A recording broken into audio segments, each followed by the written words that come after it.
তো বেশ কিছুদিন আগে দাদাগিরিতে জি বাংলা দাদাগিরিতে বঙ্গাই এসেছিল।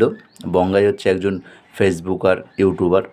তার মোটামুটি 35 লাখ করে ফলোয়ার্স আছে ফেসবুকে, সাবস্ক্রাইবার আছে 35 লাখ। তো দাদাগিরিতে এসে বঙ্গাই বলল যে কথাটা, সেটা শুনে আমার রীতিমতন শকড। I am shocked. যদি সত্যি করে সেটা হয়ে থাকে তাহলে একটা ভয়ঙ্কর ব্যাপার। যে সৌরভ গাঙ্গুলি জিজ্ঞাসা করলো বঙ্গাইকে যে তোমার মোটামুটি ইউটিউব দিয়ে মান্থলি ইনকাম কত হয়ে যায়? প্রায় 10-12 লাখ। বলছে বঙ্গাই যদি অরিজিনালি ওটা পেতো তাহলে হয়তো বঙ্গাই বলতো যে হ্যাঁ ওরকমই, কিন্তু কথাটা হয়েছে প্রায় 35 লাখ টাকা। সৌরভ গাঙ্গুলি বলেছে যে কত 10-12 না 35 লাখ। সৌরভ গাঙ্গুলিকে বলেছে, মানে ইউটিউব থেকে আমাদের বলা বারণ আছে, বলেছে বঙ্গাই বলছিল যে আমাদের ইউটিউব থেকে বলা বারণ আছে, আমরা কত কী পাই, কিন্তু হ্যাঁ ওই কাছাকাছি বা ওরকমই।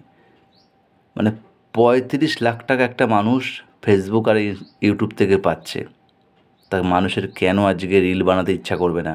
মানুষ কেন আজকে কাজ বাজ ছেড়ে এসব করবে না? একবার যদি কোনো কারণে ভাইরাল হওয়া যায়, তোমার জীবনটা পাল্টে যেতে পারে। তুমি কী হারে তোমার জীবনটার পরিবর্তন হতে পারে তুমি নিজে ধারণা করতে পারবে না। তাই ভালো করে মন প্রাণ দিয়ে রিল বানাও, আর ভালো ভালো রিল বানাও।